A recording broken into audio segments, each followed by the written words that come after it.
I'm really gonna need people to start taking Donald Trump seriously. I made this video right after the election and I got so many comments like this. Isn't Trump pro Keystone Pipeline, which would mean that less oil would have to be shipped overseas? But you get the idea. I got so many people in my comments, not just on this video, but on all of my content in November. Trump is really not that bad for the environment. So today I wanna go over the executive orders that he had passed on day one and why all of this stuff we predicted. Not just me, climate scientists predicted. Anybody who watches the news predicted this because Trump is following through on his word. Nobody takes Trump seriously, even his own supporters. When I say Trump is bad for the environment, his supporters say, no, he loves Elon Musk and Elon Musk loves EVs, so they're not going to be bad for the environment. Listen to what they're saying. They are saying they're going to drill. They are saying they are going to stop green energy. And people don't believe them, even his own supporting base. Because the longer that we say, oh, he's not going to do that, he's not going to do that, the more stuff they're going to get away with. This is very important. It is important for us to be aware. Even if it's scary, the more knowledge we have, the better that we can fight this. Let's go through the executive orders that were signed on day one, specifically the ones for the environment. Yes, they all have to do with the environment in terms of intersectionality, but I want to specifically focus on today stuff that he signed already that's going to start impacting the environment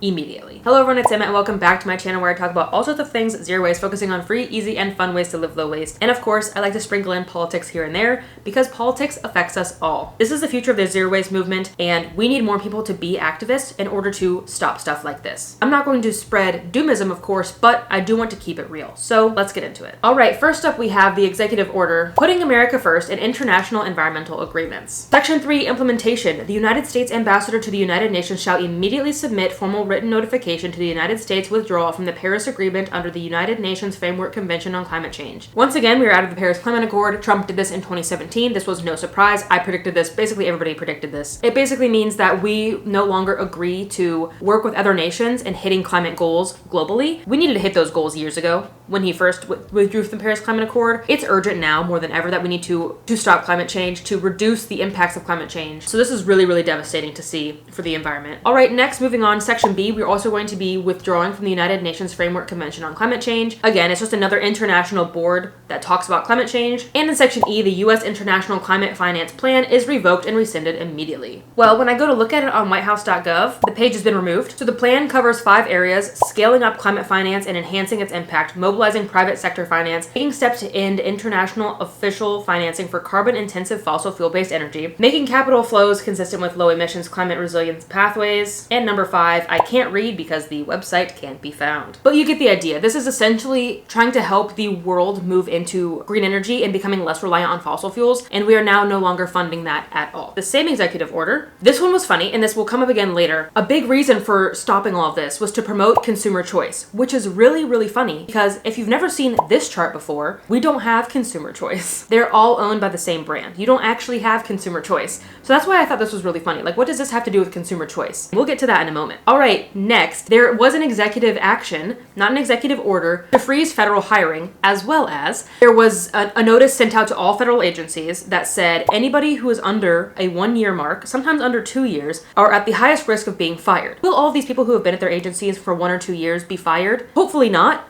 But again, at this point, I'm taking Trump at his word. No matter how ridiculous his claims have sounded, they're coming true. So I'm going to believe him when he says he wants to fire 70% of the federal workforce. He's probably going to. What does this mean for the environment? If you didn't know, basically all of our public lands are run by federal agencies. The Department of the Interior is like the overall branch. You've got the National Park Service, the Bureau of Land Management, the Forest Service, the Army Corps of Engineers, the Department of Fish and Wildlife. I think those are the big 5 national ones. Of course, you have state agencies as well, but they simply cannot do as much as these federal agencies when it comes to conserving and preserving public lands. So this means no new park rangers are going to be hired, no new conservationists are going to be hired, etc., etc. As well as many of them are probably going to get fired as well. Not only are we going to start drilling more, not only are we going to start cutting down more trees, but now we have way fewer people protecting these lands, educating people about these things. I think honestly, the most frightening thing to me in all of these executive orders is the language. The language is so villainizing. I've learned a lot about this, 1, because I have a degree in linguistics, and 2, I've been reading a lot of books about politics.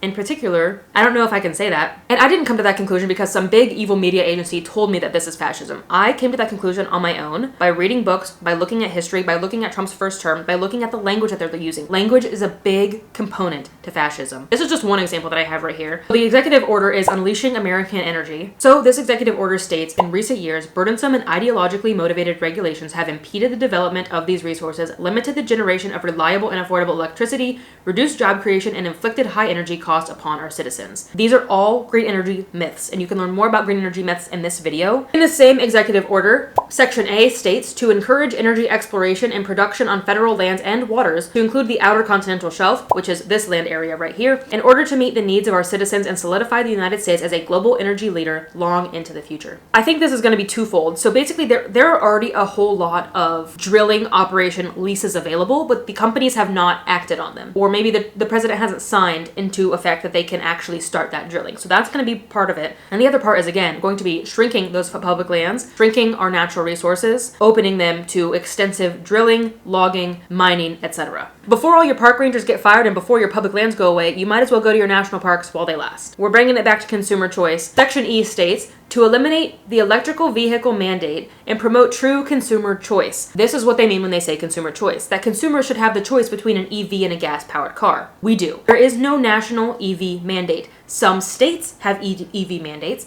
such as California, but what it states is it's only the sale of new gasoline-powered cars in the state. You can sell used gasoline cars. You can still use a gasoline-powered car in California. They're just no longer permitting the sale of brand new gasoline-powered cars in the state of California. This is not even national. So this right here, this whole paragraph is wrong. It is incorrect. And you do have that consumer choice. You can choose a gasoline car, you can choose a hybrid, you can choose an EV. Section F, to safeguard the American people's freedom. This is the language I'm saying. We have the freedom to choose. He is not safeguarding it. We have already had this freedom to choose. This language is extremely dangerous. To safeguard the Americans' people's freedom to choose from a variety of goods and appliances, including but not limited to light bulbs, dishwashers, including machines, gas stoves, water heaters, toilets, and shower heads, and to promote market competition and innovation within the manufacturing and appliance industries. And once again, there is no federal mandate stating that everybody has to use LED light bulbs, that everybody has to use an energy efficient washing machine. But also, why would you not? Why would you not want to choose an energy efficient appliance? It saves you money and it saves the planet. Like, even if you don't care about the planet, it will save you money. Section I states that this will ensure that no federal funding be employed in a manner contrary to the principles outlined in this section unless required by law. There will be no federal funding for EVs. There will be no federal funding for these energy efficient appliances. The last one from the Energy Executive Order states that the Secretary of Energy is directed to restart reviews of applications for approvals of liquefied natural gas export projects as expeditiously as possible. Joe Biden literally just stopped this. Joe Biden signed his own executive order. Hey, we're going to stop the drilling of liquefied natural gas. Liquefied natural gas, even though it's natural gas, is still a fossil fuel, which you can learn more about in this video. It's still extremely harmful and it's still pollutive to create, it's pollutive to burn. So that sucks.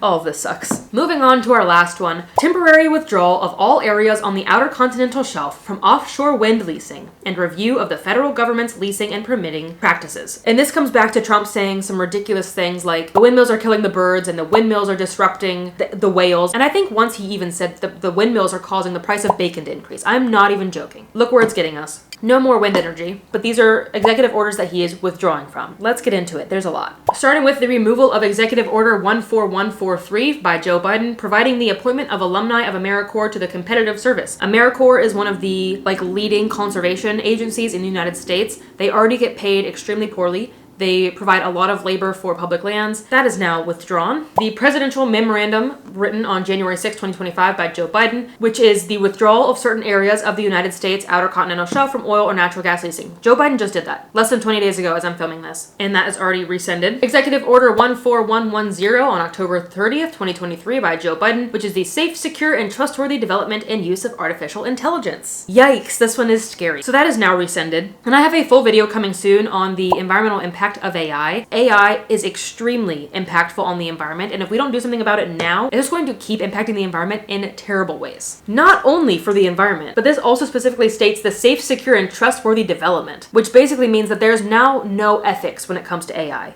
They can do whatever the heck they want with it because this was rescinded. Okay, Executive Order 14057 on December 8th, 2021 by Joe Biden is now rescinded, catalyzing clean energy industries and jobs throughout federal sustainability. By shrinking the green energy infrastructure, by shrinking green energy jobs, they are feeding into that narrative that there are no jobs in green energy. I hope that you are connecting the dots. There are plenty of green energy jobs when the federal government provides aid to create those jobs, when the federal government demands that we create more green energy. But when the government pulls back from green energy, when the government says green energy is not energy, and when the government says take away all of these jobs in green energy, of course, now there's no green energy jobs. They fabricate these lies and then they script the narrative to make the lies come true. Am I spiraling? Oh my gosh. Okay. Executive Order 14037 from August 5th, 2021 from Joe Biden, now rescinded, strengthening American leadership in clean cars and trucks. So it sounded like Joe Biden really wanted to try to promote EVs. Not even EVs. This is just like emissions testing even, making sure that even our gasoline cars pass emissions tests. No longer. Executive Order 14027 on May 7th, 2021 from Joe Biden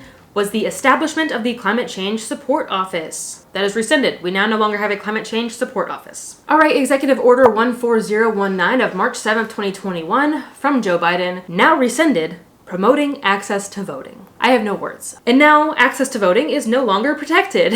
I really do have a bad feeling that they are going to come for mail-in voting next, but I believe the target is going to be states like Washington and California that promote 100% mail-in ballots. Voting for me, that's the biggest thing that I vote for, is the climate, and I'm sure it is for some of you as well. Executive Order 14008 of January 27th, 2021 from Joe Biden, now rescinded, tackling the climate crisis at home and abroad. Simply saying that we no longer will tackle the climate crisis. That is just the executive orders that were signed by Trump and rescinded by Trump on day 1. We have 4 more years to go. I am feeling scared, honestly. I'll keep it real. I want to keep it positive and hopeful as much as I can, but it is totally valid to feel scared, to feel worried, to feel upset about this. I think one thing that we need to try not to feel, though, is hopelessness. What keeps me going here is we have been here before. Yes, it is probably worse this time around for several reasons. One, this, quite frankly, cult has been brewing for 7, 8, 9 years. More than that. Every day we slip closer and closer to peak fascism. You know,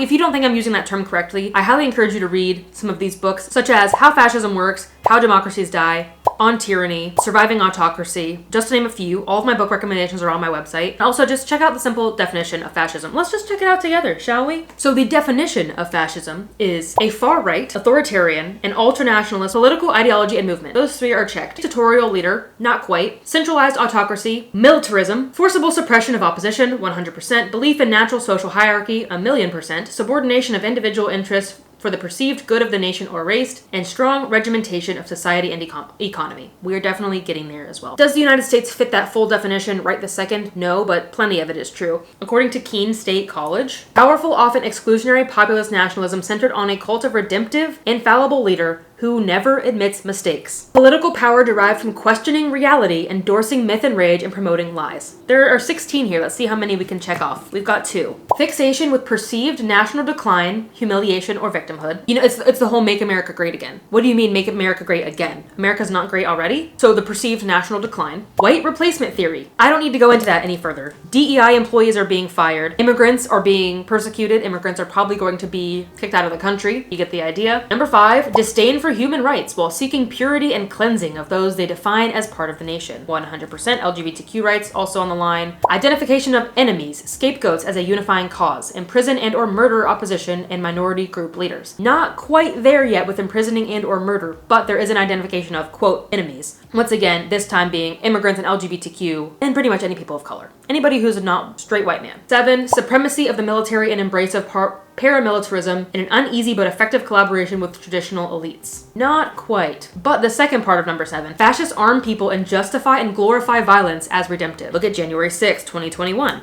Look who was just pardoned on day 1.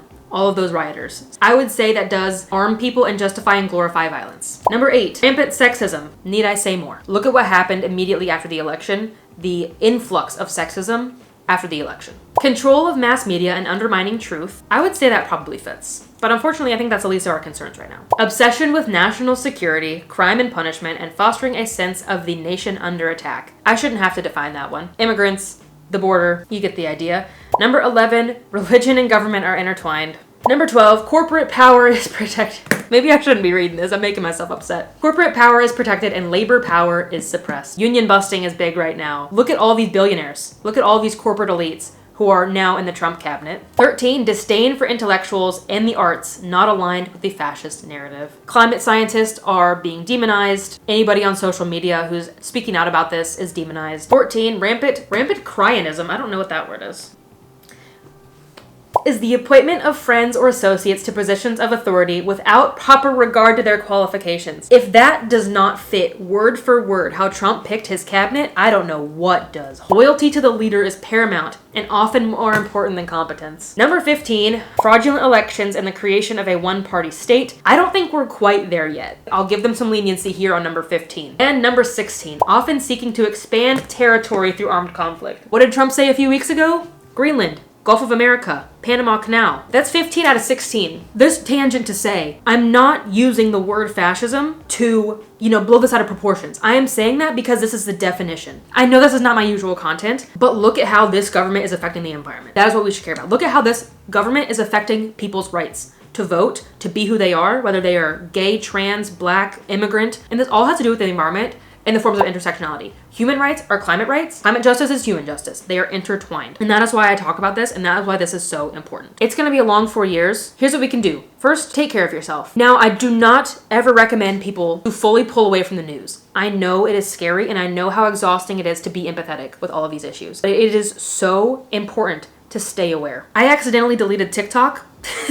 And it's no longer available on the App Store. So I haven't been on TikTok in 5 days, which has been incredible. I'm still up to date. I'm still reading the news. I am still doing my own Googling for what I want to learn about. But honestly, getting off of TikTok has been amazing because TikTok does get quite doomy. It gets quite scary over there. People spiral over there. It can lead to doomism and misinformation. So maybe that's for you. Maybe you get off social media. Just do a quick Google search and see what the headlines are. You don't even have to read the articles. I encourage you to, but just get an idea based off of the headlines, what's going on every single day. Stay aware. Keep the joy in your life. Keep the hobbies in your life. Celebrate the eco wins as they come. They're going to be few and far between, but celebrate the wins. Celebrate your own personal wins. If today, you made a coffee at home instead of going and getting a disposable cup at the cafe, celebrate that win. If you walk today instead of drove your car, celebrate that win. Number 2, keep doing your individual small actions. It seems meaningless, especially now. Me choosing to walk to school is really impacting the environment when Trump is just gonna drill for all this liquefied natural gas now and exploit all of our public lands. I saw this great quote on Instagram a few weeks ago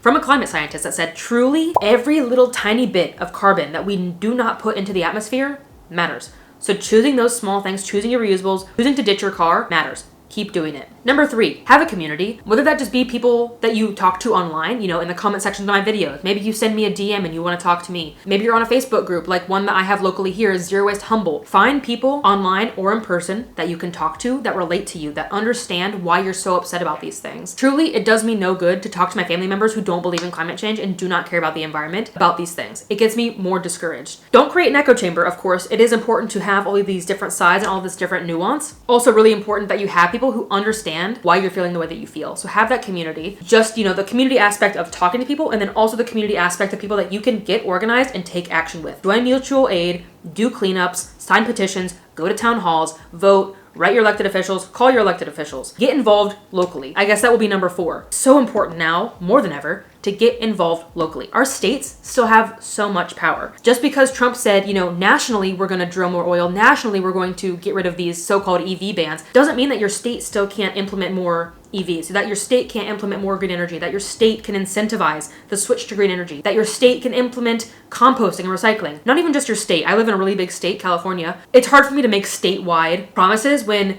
California has just as many citizens as the entire country of Canada. But my small town, I can make an impact here. I can go to town halls, I can sign petitions, there's plenty of mutual aid that happens at my farmer's market. I get to know people, I get involved with these mutual aid organizations locally. And then perhaps you take it to the county, and then you take it to the state. I'm not sure what we can do right now nationally, but I do know that we can make a difference in our cities, in our counties, and in our states. If you want to stay up to date from me, I do my best to share on this activism channel right here on Instagram. You can join it down below. Petitions to sign, letters to write. So follow me over there. Follow me on Instagram, just where I post more regularly. Stay informed, take care of yourself physically and mentally. Take care of each other and start making a change in your local neighborhood. We can all make a difference. Am I gonna save the world personally? I mean, I could, but it's much more likely that we will save the world together. When hundreds, thousands, millions of us come together to fight for human justice and climate justice. The last thing we need right now is more oil. The last thing we need right now is a climate denier in the Oval Office and in charge of the EPA. But that's where we are. Unfortunately, climate change is causing more wildfires, it is causing more droughts, it is causing more flooding, it is causing more everything, more natural disasters. It might not affect you right this second. You might not live in Southern California, but maybe you live somewhere that's going to be at a flood risk. Maybe you live somewhere that's in a hurricane or tornado zone. You never know when a natural disaster might strike when it comes to climate change, so be prepared and care. Care about climate change, care about the planet, care about your neighbors. I think that's a really big thing too. So many of us, and this is just society, this is how American society has bred us. We are so selfish. Please care about each other. Please have empathy. And please, lastly, listen to Trump. Whether you voted for him or you did not, believe what he is saying. Plenty of things that he has said that sound extremely out of pocket are coming true. Nobody believed 2025 was happening. Even the MAGA people, even people who voted for Trump said, no, that's not gonna happen. It's happening. Step by step, play by play. It is a playbook and it is happening. We need to be in touch with reality, and that is our reality. And if you voted for Trump and you call yourself an environmentalist, fine, use those labels if you want, but I highly encourage you to reflect on that. Those two things are at such extreme odds with one another. And I'm not saying that you're a bad person for voting for Trump. I simply make videos like this to educate people. Because if you voted for Trump and you said, you know, he's gonna be good for the environment, that is not the case. And again, keep in mind, I would have made this video had Kamala Harris gotten elected and she ended up being terrible for the environment. I'm gonna call out any politician who promises to do good for the planet, not that Trump did that, and did not follow through on that. Simply because we needed to take action no matter who won the Oval Office. It's just a little more urgent with Trump because of so many things he's dialing back on and how backwards we are going in general, but in particular, for the environment. The moral of this video is Trump is not good for the planet. Trump will never be good for the planet. Trump is good for one thing, and that is fossil fuels and billionaires. I guess that's two things. But those go hand in hand. I'm not trying to convince you who to vote for. I'm not trying to convince you which party to vote for. Probably don't even know my political party just by looking at me. And I don't know yours, and that's okay. But if you're on this channel, we all do have one thing in common, and that is that we care about the planet. And Trump is not the savior of the planet. That is just the simple truth. Are there Republicans out there who truly care about the planet? Absolutely. Are there Democrats out there who say that they care about the planet but then are just all talk and no action? Absolutely. That is just not this video. This video is about Trump because that is the administration that we are under for the next 4 years. And that administration is causing a huge threat to the climate, to climate change, to our resources, and so much more. If you like this video, let me know. I'm happy to make more videos as things progress, as more executive orders get signed, as more laws get signed, as more things get through Congress in the next 4 years when it comes to the environment. I'm happy to make updates about this. And if you would like to see something a little more cheerful, let me know and I can make a good news roundup as well. I wanted to get this out in a timely manner because I'm not seeing this talked about enough in eco spaces, these executive orders that were signed on day one and how detrimental they are for the planet. So I wanted to get this out and I wanted to educate you guys about what precisely happened on day one and why it is so bad for the environment. Thank you for watching, especially because this is not my usual content. I know I kind of rambled there a little bit about fascism, but I've become very interested myself in politics and these parallels that are happening in history. Every time I read a book, I'm just like, man, ignorance truly is bliss. I would love to be ignorant right now, but I'm not. Stay educated, stay connected, keep inspiring one another, and keep trying your best. It really does matter. I'll leave you with that. Thank you again for watching, especially if you made it all the way to the end. I hope that you enjoyed this video or at least found some value in it. Not the most enjoyable topic, but it is important nonetheless. So I'll see you in the next video. But until then, remember that your small actions make a big difference in the long run. Bye guys.